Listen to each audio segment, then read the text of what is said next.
Nah, guys, kembali lagi di channel Apresitorus, di mana channel ini akan memberikan diri kamu suatu informasi baik dari pekerjaan, asmara, keuangan, serta kehidupan diri kamu secara general. Sebelum saya memberikan suatu informasi dari berbagai aspek yang barusan saya katakan tadi, saya juga mengingatkan kepada teman-teman, informasi yang saya berikan terhadap diri kamu bukan suatu acuan untuk kamu ambil dan untuk kamu terima. Saya hanya bisa memberikan diri kamu suatu informasi berdasarkan kartu yang saya pegang ini. Diri kamu hanya bisa berencana terhadap kehidupan kamu, akan tetapi di balik dari informasi dan perencanaan tersebut, lagi-lagi yang menentukan adalah Sang Pencipta. Sebelum saya mengambil satu persatu kartu yang saya pegang ini secara acak, saya juga mengingatkan kepada teman-teman, apabila ketemu dengan channel saya, agar menekan tombol subscribe-nya dan menyalakan loncengnya supaya next video saya lebih semangat untuk memberikan suatu informasi baik terhadap kondisi energi kamu, manusia yang selama ini kamu prioritaskan, serta pihak ketiganya. Oke, Wageng, siang hari ini saya ingin mengarah terhadap pihak ketiga. Hanya sekedar ingin mengarah terhadap pihak ketiga. Bagaimana pergerakan energi yang dimiliki oleh pihak ketiga? Apa yang dipikirkan, apa yang dirasakan, dan apa yang ingin disampaikan oleh kartu yang saya pegang ini? Kita langsung saja. Saya akan mengambil beberapa kartu, di mana kartu yang akan saya ambil nanti bisa saja bersifat resonate, bisa saja tidak bersifat resonate. Semuanya saya kembalikan terhadap pola pemikiran kamu.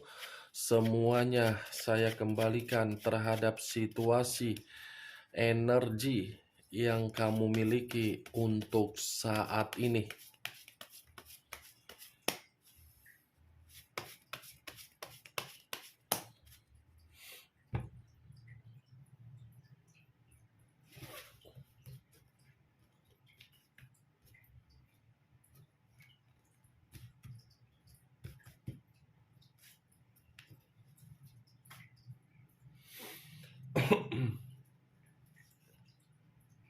Muncul kartu ini. Sekali lagi saya mengatakan, muncul kartu yang saya pegang ini.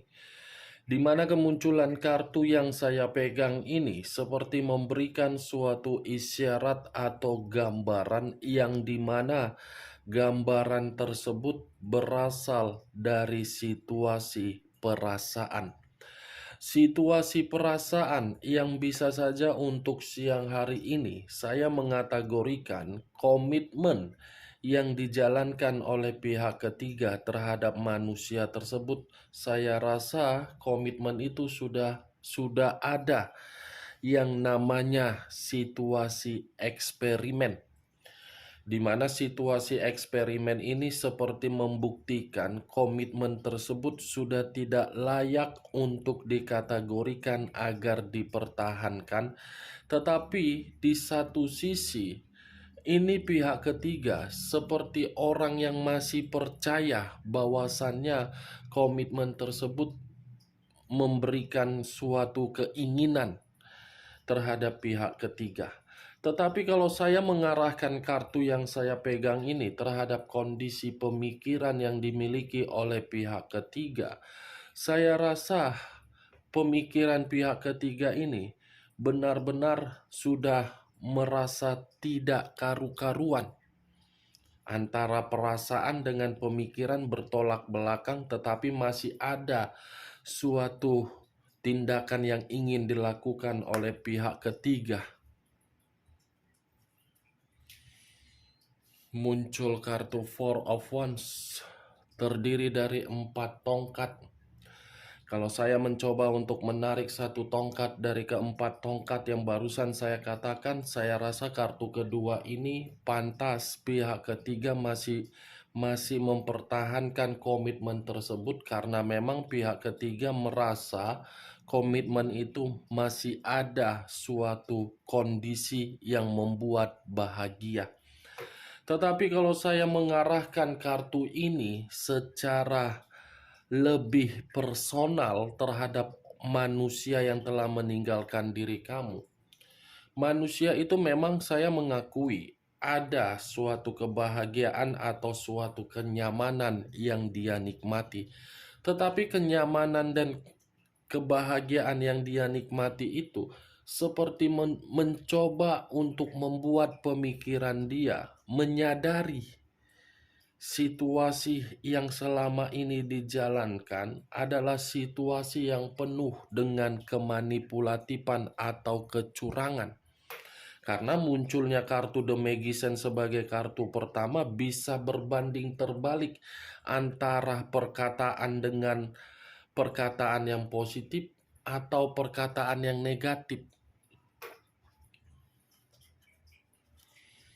Muncul kartu Price of the Dicks. Price of the Dicks, di mana kemunculan kartu ketiga ini saya kategorikan, Wak Geng, pantas pihak ketiga masih berharap agar komitmen tersebut bisa memberikan suatu bentuk kebahagiaan. Karena ini pihak ketiga seperti berusaha keras untuk mencoba mengendalikan komitmen tersebut. Saya rasa ini lebih mendominasi terhadap kondisi yang dikendalikan dan mengendalikan. Saya mengarah terhadap pihak ketiga, kartunya sendiri yang keluar. The Lovers. Unsur udara berlambangkan 3 zodiak, Aquarius, Gemini, dan Libra. Kalau saya mencoba untuk mengesampingkan ketiga zodiak yang barusan saya katakan, keluarnya kartu The Lovers ini sebenarnya komitmen itu sudah komitmen yang saling bertentangan. Komitmen itu sudah ada resiko. Komitmen itu bukan lagi memiliki suatu keinginan. Komitmen itu sudah tidak lagi ada keharmonisan. Komitmen itu sudah tidak ada lagi yang namanya suatu ketenangan. Apa yang barusan saya katakan mengenai kartu The Lovers ini tersinkron dengan ketiga kartu yang saya pegang ini, Wak Geng. Di satu sisi manusia itu sudah menyadari komitmen yang dia jalankan terhadap pihak ketiga hanya bersifat suatu keinginan, tetapi di satu sisi pihak ketiga ini yang dimana keinginan dia tidak sesuai dengan kebutuhan dia mencoba untuk membuat komitmen tersebut bisa dikendalikan kembali. Sudah nyata loh, kartu The Lovers ini ada sesuatu hal yang disembunyikan, tetapi apa yang disembunyikan ini bisa diputarbalikkan agar komitmen tersebut kembali untuk normal dan bisa memberikan suatu kebahagiaan. Muncul kartu The Death, unsur air berlambangkan 3 zodiak, Pisces, Cancer, dan Scorpio. The Lovers sampingnya kartu kematian. Kalau saya arahkan di dalam komitmen itu sebenarnya sudah bersifat mati. Sudah bersifat dirugikan, sudah bersifat ditinggalkan dan meninggalkan. Tetapi ya lagi-lagi ada berbagai kebiasaan-kebiasaan yang dilakukan oleh pihak ketiga yang dimana kebiasaan ini seperti mencoba untuk menghidupkan kembali komitmen tersebut walaupun memang situasinya sudah bersifat mati. Sudah tidak ada lagi rasa kepedulian, rasa kesetiaan, sudah tidak ada lagi suatu bentuk perkembangan di dalam komitmen tersebut. Ini kemunculan kartu The Death ini sudah melambangkan komitmen yang penuh dengan kematian. Kematian secara apa? Bisa saja dari kondisi keuangan, bisa saja dari kondisi pekerjaan salah satu pihak yang dimana pekerjaan itu tidak mendukung komitmen tersebut agar bisa berkembang.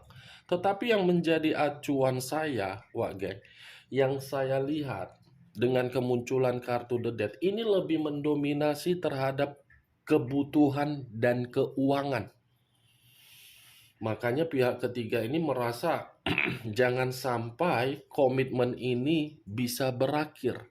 Jangan sampai komitmen ini ada yang ditinggalkan dan ada yang meninggalkan. Kalau sempat komitmen ini bersifat ditinggalkan dan meninggalkan, pihak ketiga kebingungan. Muncul kartu 6 pedang. Kalau saya mencoba untuk menarik satu pedang dari ke-6 pedang tersebut, saya rasa komitmen itu bukan hanya bersifat mati, tetapi sudah kekecewaan. Sudah penuh dengan kekecewaan, sudah penuh dengan luka, dan saya rasa kemunculan kartu 6 pedang ini pun bisa membuktikan dalam waktu dekat, tetapi saya tidak bisa memastikan, Wak Geng. Takutnya apa yang saya katakan ini menjadi acuan di dalam pemikiran kamu. Saya hanya bisa berharap ucapan saya ini bisa tersinkron dengan pergerakan alam semesta agar alam semesta yang membalikkan kondisi komitmen tersebut. Akan ada seseorang yang akan pergi menarik diri, tetapi ketika melakukan menarik diri ini dengan sikap kepecundangan sudah tidak tahan lagi untuk dikendalikan dan mengendalikan.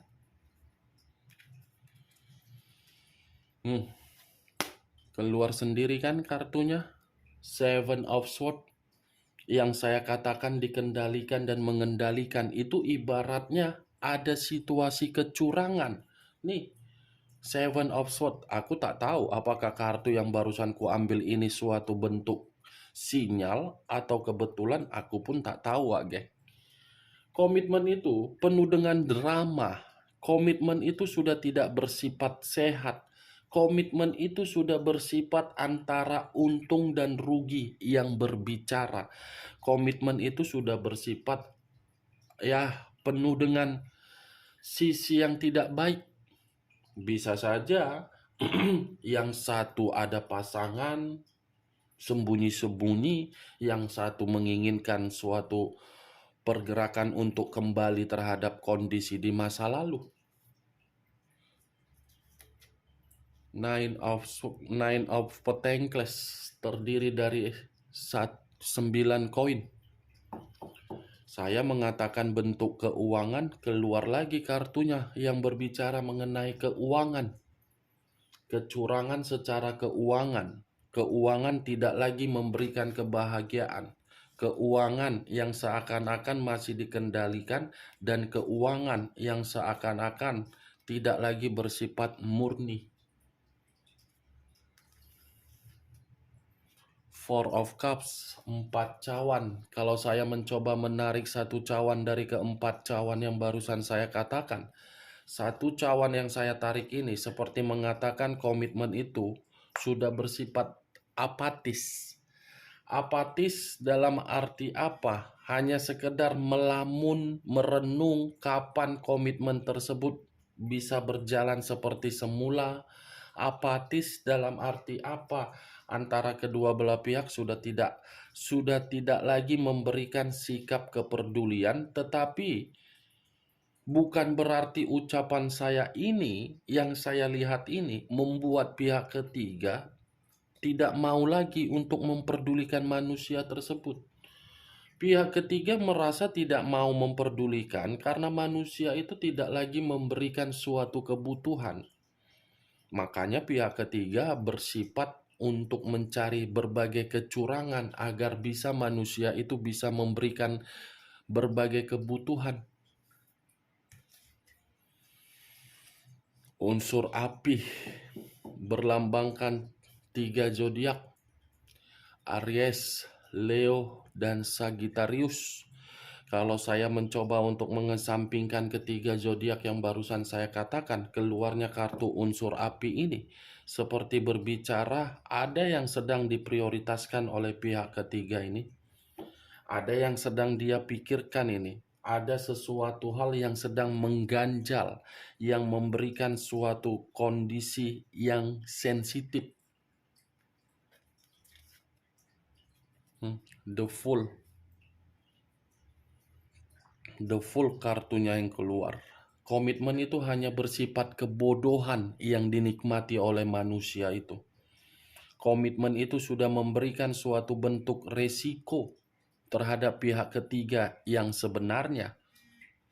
Nih, kebodohan, kemanipulatifan, semua tidak lari, Wak Geng. Hanya bersifat kebodohan.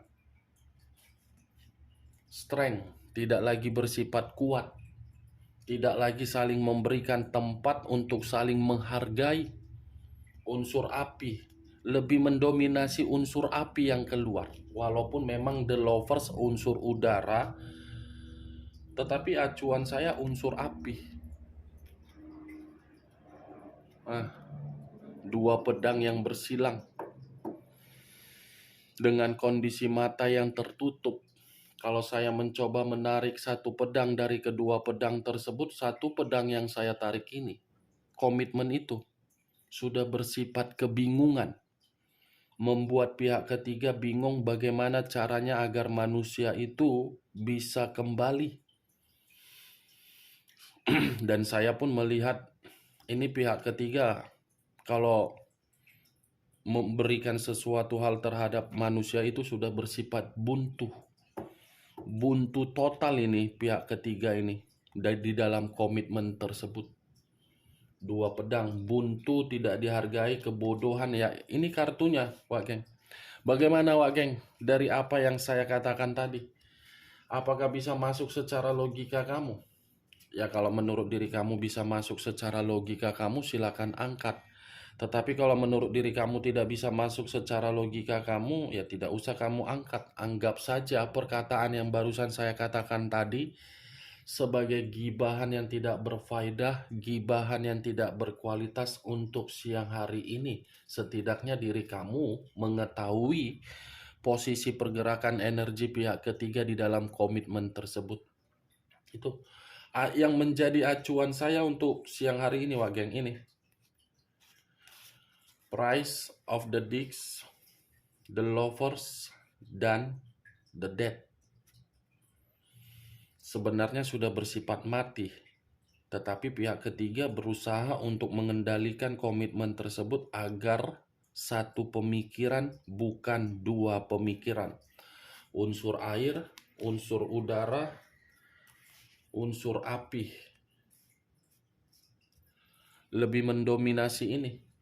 Walaupun saya tadi mengatakan unsur api. Pisces, Cancer, Scorpio, Aquarius, Gemini, Libra, Aries, Leo, Sagittarius. Kamu tinggal menentukan di mana unsur kamu, di mana unsur manusia tersebut, di mana zodiak kamu, dan di mana zodiak manusia tersebut. Oke, Wak Geng, hanya itu yang bisa saya berikan informasinya terhadap diri kamu ketika saya mengarah terhadap pihak ketiga.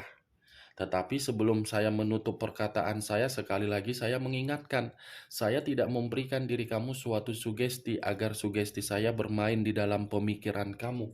Semua tergantung bagaimana pemikiran kamu untuk menyikapi dan menanggapi perkataan saya tersebut. Yang positif ambil, yang negatif buang. Sekian dulu informasinya. Salam kartu tarot, salam zodiak.